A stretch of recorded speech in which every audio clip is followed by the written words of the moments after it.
Hi hello ఎలా ఉన్నారు? I hope great. అవునండి, నేను ఇవాళ నుంచి అంటే నిన్న నుంచే స్టార్ట్ చేశాను, మనకు తెలుసు కదా. నేను 3 టైమ్స్ మీకు షార్ట్ వీడియోస్ మీ డిఎండిఎఫ్ ఎనర్జీ అనేది మీకు చెప్తున్నాను అనమాట. అది మీరు ఎంతో ఆదరించి లైక్స్ కూడా చేస్తున్నారు. జస్ట్ చూసి స్క్రోల్ చేయకుండా ప్లీజ్ లైక్ చేస్తే కనుక నాకు కొంచెం చేయూతనిచ్చిన వాళ్ళు ఉంటారు. నాకు సబ్స్క్రైబ్స్ కూడా కావాలి అని యూట్యూబ్స్ వాళ్ళు అడుగుతున్నారు. మీరు సబ్స్క్రైబ్ కూడా చాలామందికి షేర్ చేసి నాకు సబ్స్క్రైబ్ కూడా చేయించగలరని కోరుకుంటున్నాను. ఎంతోమంది చెల్లెళ్ళు, ఎంతోమంది తమ్ముళ్ళు నా మీద ఎంతో ప్రేమతో నాకు ఊరికే కూడా నాకు మంచిగా మెసేజెస్ పెడుతున్నారు. థ్యాంక్ యూ సో మచ్ అండి. ఇంకా మార్కండేయ రవి గారు అయితే నాకు ప్రతి రీడింగ్కి సూపర్ అమ్మ అనేసి చెప్తున్నారు. Thank you so much sir. And Krishnaveni garu, I'm very very heartly thank you always. Thank you so much madam. Sunitha garu ఈ మధ్య బిజీగా ఉన్నారు, నా ప్రియమైన సబ్స్క్రైబరు. అండ్ సత్యనారాయణ గారు, నరసింహాచారి సార్, అందరికీ కొత్త సబ్స్క్రైబర్స్ ఎవరైతే ఉన్నారో మీ రీడింగ్ బాగుందమ్మా అని రాశారు. థ్యాంక్ యూ వెరీ మచ్ అండి. అంతా మీ ప్రేమతోనే నేను ముందుకు నడుస్తున్నాను. ఓకేనండి. మీ మనసులో వ్యక్తి పేరు మీరు 3 సార్లు తలుచుకోండి, తన రూపాన్ని విజువలైజ్ చేసుకోండి. ఓకేనా? నేను ఎప్పుడు పున్నంకి అమావాస్యకి మీకు తెలుసు కదా నేను అనేది రీడింగ్ అనేది పెడుతూ ఉంటాను. దానికి ఎలా ఉంది, మీకు పనికొస్తుందా లేదా, ఏమైనా డౌట్స్ ఉంటే కనుక దయచేసి నాకు కామెంట్స్లో రాయండి, మీకు నేను ఆన్సర్ చేస్తాను. నాకు నిన్న చేసిన రీడింగ్కి చాలామంది పాజిటివ్గా చాలా బాగా నాకు ఆన్సర్ ఇచ్చారు. నా కామెంట్స్ కూడా చాలా బాగా రాస్తున్నారు. థ్యాంక్ యూ వెరీ మచ్ అండి. నేను ఫస్ట్ కార్డ్స్ అన్ని తీసేస్తాను, తర్వాత మీకు ఎక్స్ప్లెయిన్ చేస్తాను కదా. ఎలా ఉందండి షార్ట్స్, మీకు కరెక్ట్గా మంచి ఎక్సైటింగ్గా ఉందా? ఎందుకంటే మీ డిఎం ఎనర్జీ అనేది నేను దాంట్లో చెప్తున్నాను, డిఎఫ్ ఎనర్జీ కూడా మీకు దాంట్లో రిజిగ్నేట్ అవుతూ ఉంటుంది. ఒకవేళ రిజిగ్నేట్ అయ్యి మీకు కళ్యాణం అనేది వస్తే కనుక కంపల్సరీ క్లెయిమ్ చేయండి, లేకపోతే మీకు అనేది అది జస్ట్ ఒక వీడియో లాగానే ఉంటుంది, మీ లైఫ్లో అనేది రిజిగ్నేట్ అవ్వదన్నమాట. ఓకేనా? Yes, okay. ఇప్పుడు ఈ దానికి జస్టిస్ అయితే వచ్చింది, మనము ప్రతి ఒక్క కార్డుకి నేను మీకు అనేది చెప్తాను. ఓకే, ద చారియట్ వచ్చింది, మీకు తెలుసు కదా. ద చారియట్ అంటే మహాశక్తి, అమ్మ శక్తి ఏమంటుంది, ఫ్రైడే రోజు మనకి కంపల్సరీ అమ్మ వస్తుంది, సండే రోజు అనేది ద సన్ అంటే కొత్త రోజు ఉందనేది మనకి చెప్తారు. కాబట్టి ఏస్ ఆఫ్ స్వార్డ్స్ ఏం చెప్తుంది, మీరు చేసిన ఏదైతే ఇన్నర్ వర్క్ ఉందో, హార్డ్ వర్క్ ఉందో, తన కోసము నైట్ ఏడ్చింది, మీరు ఒకటే అంటే ఒక సీతమ్మ వారిలాగా ఎవరికీ చెప్పకుండా మీ బాధని తన కోసము కన్నీళ్లు కార్చిందంతా ఒక్కటి కూడా మీకు వృధా అనేది పోదు. యూనివర్స్ మీ ప్రతి ఒక్క నీటి బిందువు, కన్నీటి బిందువు అనేది లెక్క పెట్టింది, దానికి అనేది మీకు బంగారు కిరీటమే ఇవ్వబోతుంది. ఇంత బాగా నిజంగా డివైన్ ఎంత ప్రేమ, మనల్ని చాలా ప్రేమిస్తారండి. మనం అనుకుంటాము అందరితో పాటు మనము అందరూ బ్రతికినట్టుగా మనం బ్రతుకుతాము. మనము ఈ మధ్యలో అంటే సగము వయసు అయిపోయిన తర్వాత ఇంకొకరికి ఆకర్షింపబడిన తర్వాత అంతా అయిపోయింది, అయినా ఎందుకు తన ప్రేమలో మేము పడిపోయి ఉన్నాము అన్నప్పుడు దైవం అంటదనమాట, మీరు నాకు కావాలి, మీ ప్రేమ కలిగిన ప్రశాంతమైన ఆత్మ నాకు అంకితం కావాలని అడుగుతుందనమాట. దాంట్లో ఎన్నో అర్థాలు ఉన్నాయి. ఇప్పుడు ఎట్లా ఉంటుందంటే, సగం వయసు అయిపోయిన తర్వాత వేరే వాళ్ళ మీద మనసు ఎందుకు వస్తుంది? భగవంతుడు మనని నడిపిస్తున్నాడు అనమాట. డివైన్ అనేది మనని మంచి దారికి, అంటే నీ సేవ నాకు కావాలి. అవునండి, చాలామంది వెంకటేశ్వర స్వామిని ఎప్పటి నుంచో అనుకుంటూ ఉంటారు, వెంకటేశ్వర స్వామి దగ్గరికి వెళ్ళి తిరుపతికి వెళ్ళి ఒక్కసారి చూద్దామని. అది అయినా పిలుస్తేనే వెళ్తాము కదా అని ఎన్నిసార్లు అనుకుంటాం కదా. అలాంటి దైవము అంటే ఒక 7 కొండల మీద ఉన్న భగవంతుడు మనం వెళ్ళి దర్శించడానికి వెళ్ళడానికే మనకి ఆయన ఆజ్ఞ కావాలి, ఆయన అనుగ్రహణ కావాలి, ఆయన ప్రేమ కావాలని మనం కోరుకున్నప్పుడు భగవంతుడే మనని కోరుకుంటున్నాడు. నువ్వు కావాలి, నీ సేవ కావాలి, నీ ఆత్మ కావాలి, నీ జన్మ కావాలి అన్నప్పుడు మనం ఎంతవారమండి? నేను అనేది ఏంటంటే, మీరు అందరిలాంటి మనుషులు కాదు, మనం ఈ జర్నీలో ఉన్న వాళ్ళము అందరిలాగా మనుషులం కాదు. మనం చాలామంది నాకు సిస్టర్సు బ్రదర్సు కాల్ చేస్తూ ఉంటారు, అక్క నాకు ఇంత వయసు అయిపోయింది, అయినా ఈ సమయంలో తన మీద మనసు పోవడం లేదు, ఎందుకు నేను ఇలా అయిపోయాను అంటే దానికి కారణము ఈ వీడియోలో చెప్పాను. మీరు ఒక కారణ జన్ములు, మీ జన్మకు ఒక కారణం ఉంది. ఒక భగవంతుడి దగ్గరికి వెళ్ళడానికే మీరు అంత కష్టపడుతున్నప్పుడు, మనం కష్టపడుతున్నప్పుడు, ఆ భగవంతుడే మనల్ని కోరుకున్నప్పుడు సంసిద్ధంగా మనము సరెండర్ చేయాలన్నమాట. అప్పుడు మనము అసలు ఈ జర్నీలో ఎందుకు వచ్చాము? మనం ఇంతకుముందు చాలామంది అంటూ ఉంటారు, అక్క నేను చాలా పూజలు చేస్తాను, చాలా వ్రతాలు చేస్తాను, మరి ఎందుకు ఈ మనిషిని నేను కలిసిన తర్వాత ఎందుకు ఇలా అయిపోయాను? తను మీకు మార్గం చూపించడానికి వచ్చిండనమాట. దయచేసి ఈ జర్నీని మీరు డెప్త్గా ఆలోచించారంటే మహా అద్భుతంగా ఉంటుంది. అవును, ప్రేమ కాదనను. మీకు తెలియదా, మనకి ఈ జర్నీలో ఉన్న వాళ్ళకి అందరూ సగం వయసు అయిపోయిన వాళ్ళు. మనకు తెలియదా, పెళ్ళైపోయింది, పిల్లలు పుట్టారు, వాళ్ళు పెద్దగా అయ్యారు, వాళ్ళు పెద్దగా అవుతూ ఉంటే వాళ్ళ బాధ్యతలు మనం చూసుకుంటున్నాము. ఇప్పుడు ఇది ఏంటి అన్నప్పుడు ఈ వ్యక్తి ఇక్కడ ఏం చూపిస్తున్నాడు, అన్నీ వదిలి నేను నడిచే దారిలో నా కోసం నువ్వు వచ్చినప్పుడు నేను నాతోనే దైవాన్ని నీకు చూపిస్తా. దీంట్లో ఉన్న వాళ్ళు చాలామంది స్పిరిచువల్గా ఎప్పుడైతే డిఎఫ్ అవేకన్ అయిపోతారో, జెంట్స్లో ఉన్నా కూడా చెప్తున్నాను తమ్ముళ్ళు, ఎప్పుడైతే అవేకన్ అవుతారో వాళ్ళు మహా అద్భుతంగా ఫీల్ అవుతారు. అవునండి, ఇప్పుడు మీ డిఎం చాలా వేదనలో ఉన్నాడు. వృషభం రాశి వాళ్ళు ఉన్నారు దీంట్లో. మీ డిఎం ఎందుకు వేదనలో ఉన్నారంటే మిమ్మల్ని కాలదన్నారు, ఒకప్పుడు కాలదన్నారు. ఇది 2 విధాలుగా కూడా తీసుకోవచ్చండి. మిమ్మల్ని అవేకన్ చేయడానికి వచ్చిన ఈ వ్యక్తి మళ్ళీ తను కూడా, అంటే మీ ద్వారా తను కూడా దేవుడికి సేవ కావాలి, తన ద్వారా తన కూడా కావాలా, మీరే కాదు, మీరిద్దరు సౌల్స్.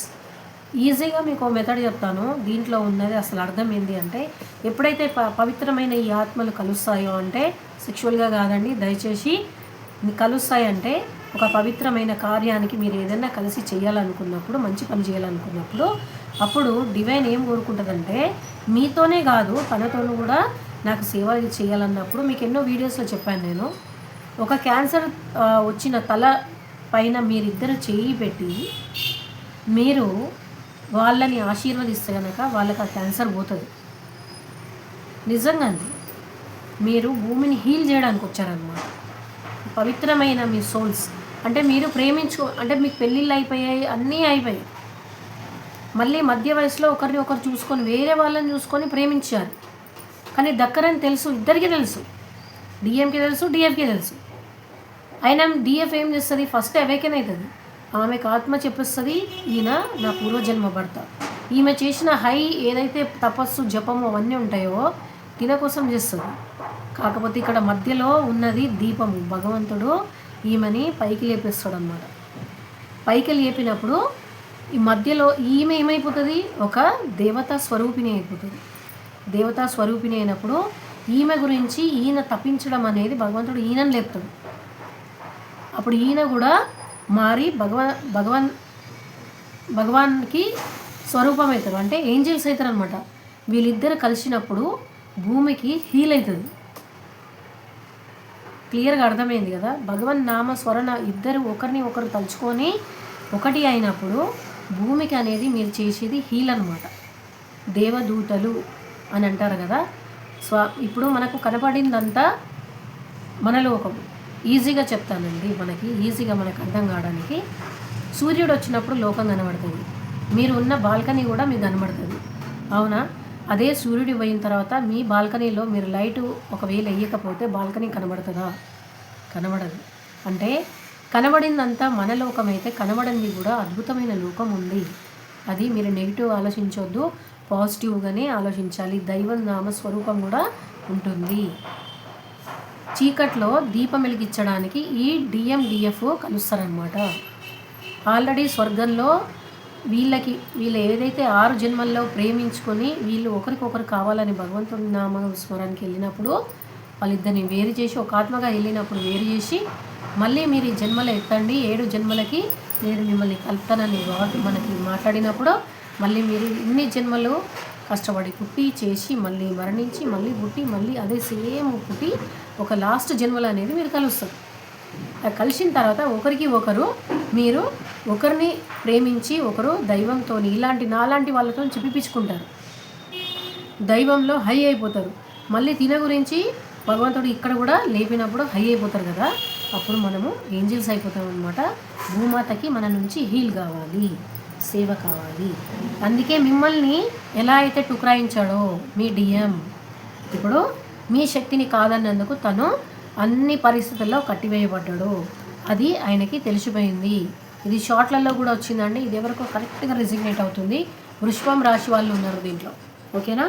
వృషభం రాశి వాళ్ళు ఉన్నారు, మేషరాశి వాళ్ళు కూడా ఉన్నారు, మకర రాశి వాళ్ళు కూడా ఉన్నారండి దీంట్లో. వీళ్ళు ఏంటంటే మీ గురించి తెలిసిపోయి మీ శక్తిని తెలుసుకున్న తర్వాత అప్పుడు తన లోపల మీకున్న ప్రేమని మీ వద్దకి మీ దారి ఎత్తుకుంటూ వస్తున్నారు. అంటే మీ నంబర్ అనేది తనకి తెలియదు, మీ అడ్రస్ అనేది తెలియదు, మీ ఫోన్ నంబర్ లేదు, ఏమీ లేదు. అందుకని మీకోసము ఇప్పుడు వెతుకుతున్నాడు అనమాట. మీ మనిషి మీకోసం వెతుకుతున్నాడు డే అండ్ నైట్. మీ దగ్గరకు వచ్చి తన ఫీలింగ్స్ ఎప్పుడైతే చెప్పాలని అనుకున్నాడో, మీ గురించి వెతుకుతున్నాడో, తన పరిస్థితి ఇంకా ఇంకా ఇంకా దిగజారిపోయిందనమాట. అంటే తను చేసిన ఎవరైతే నా అనుకునే వాళ్ళు తనని వెన్నుపోటు పొడిచారు, అతనిని జస్ట్ ఒక మనీ మెటీరియల్గా యూజ్ చేసుకుంటున్నారు అందరని తనకి తెలిసిపోయింది. తెలిసిపోయినప్పుడు ఇక్కడ జస్టిస్ అనేది మనకి ఇక్కడ డివైన్ అనేది మనతో మాట్లాడుతున్నారు. ఏం జస్టిస్ ఇస్తున్నారు?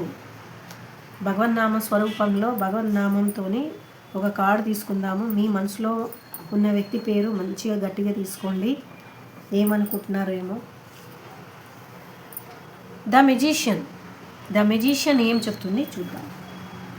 మీ గురించి 24 గంటలు ఆలోచించడము, మీతోని గడిపిన మంచి ఒక్కొక్క చిన్న గడియ కూడా ఆలోచించడం జరుగుతుంది. టెంపరెన్స్ వచ్చింది, దీవెనలో మీకు తనకి చూసానండి. మీరు ఎంత తన గురించి దైవంకి తనని ఎప్పుడు మర్చిపోయి మీరు దైవంతో ఐక్యమవుతారో దైవం మీ వైపు నడిపిస్తుందని నేను ఇంతసేపు చెప్పాను. మీకు అర్థం కాకపోతే మళ్ళీ చూసుకోండి, మీకు మంచిగా అర్థమవుతుంది.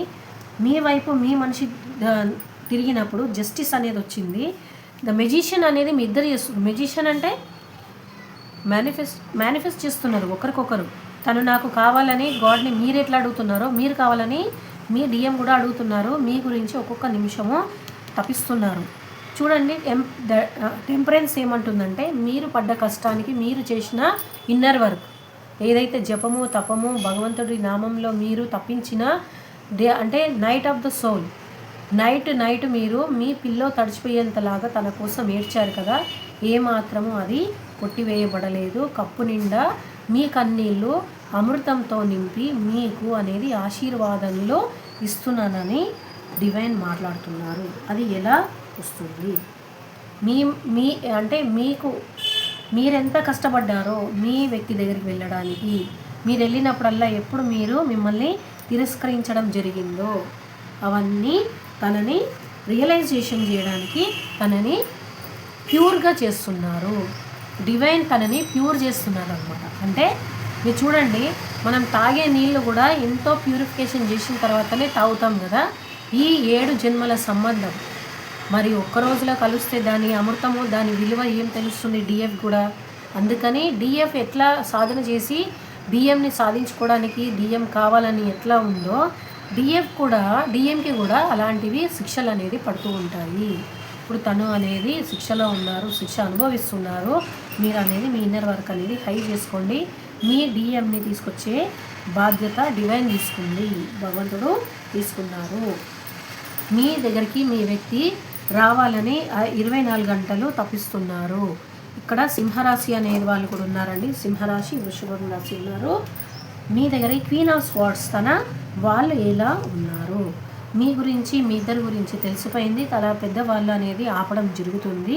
అయినా కానీ ఏం మాట్లాడుతున్నారు? అవునండి, కింగ్ ఆఫ్ పెంటికల్స్ ఏం మాట్లాడుతుందంటే మీ ఎవరైతే డిఎం ఉన్నారో తను ఎప్పుడు తన మనుషుల్లో ఇప్పుడు తన ఏదో పెళ్ళిలో ఉన్నారు, ఒక ఫంక్షన్లో ఉన్నారు, ఎప్పుడు చూసినా కానీ మనీ ప్లాంట్లో చిక్కుకొని ఉన్న ఒక మనీ ప్లాంట్ లాగా వాళ్ళ ఇంట్లో ఉంటారనమాట. క్వీన్ ఆఫ్ స్వార్డ్స్ మీ పైన మీరు ఫోకస్ పెట్టండి. మీరు ఎప్పుడైతే మీ మీద ఫోకస్ పెడతారో అప్పుడే అనేది మీ యూనియన్ జరుగుతుందని, మీ డిఎంని మీ వైపు తీసుకొస్తానని మనకి డివైన్ అనేది మనకి చెప్తుంది. ఓకేనా? మీకు కరెక్ట్గా డిఎం ఏం చెప్తున్నారంటే డిఎఫ్ ఎంతవరకు చేస్తున్నారో, ఇప్పుడు డిఎం అయితే ఎవరైతే చూస్తున్నారో డిఎంఏ అయితే చాలా తక్కువ మంది చూస్తారండి, ఓకేనా. మగవాళ్ళల్లో ఉన్న డిఎఫ్ఏ చూస్తారు. పార్వతీ తత్వము, క్షమించే తత్వము, ఎవరైనా ఒక 10 రూపాయలు అడిగితే 1000 రూపాయలు ఇచ్చేది తత్వం ఉంది అనుకోండి, అది మీరే అనమాట. పార్వతీ తత్వము, డిఎఫ్ అనే ఎనర్జీ ఉన్నవాళ్ళు, ఓకేనండి. ఇవాళ మీకు డిఎంకి ఎవాక్యూమ్ చేయాలంటే డిఎం చేతిలోనే ఉంది. అంటే మీరు ఇంకా కరెక్ట్గా 7 చక్ర చేయండి, మిర్రర్ ఎక్సర్సైజ్ చేయండి, మెడిటేషన్ చేయండి. గాడ్కి కావాల్సినవన్నీ మీరు సేవలు చేస్తేనే మీ డిఎం మీ దగ్గరికి తిరిగి రావడానికి సాయశక్తుల గాడ్ అనేది చాలా చాలా ఆల్మోస్ట్ సగం వరకు తీసుకొచ్చేసారు. మీ ఇన్నర్ వర్క్ మీదే మీ డిఎం రావడం ఆధారపడింది అనమాట. డిఎఫ్ ఎవరైతే ఉన్నారో వెరీ వెరీ హార్ట్లీ కంగ్రాచులేషన్స్ అండి. మీకు 3 నెలల్లో మీకు రీయూనియన్ అనేది ఉంది. ఆ రీయూనియన్ అనేది మీపైనే ఆధారపడి ఉంది. మీరు కరెక్ట్గా ఇన్నర్ వర్క్ చేసినప్పుడు కరెక్ట్గా మీకు అనేది రీయూనియన్ అనేది ఉందన్నమాట. సర్వే జన సుఖినో భవంతు. అందరూ బాగుండాలి, అందులో మీ జ్యోతికాక్క ఉండాలి. ఓం నమః శివాయ.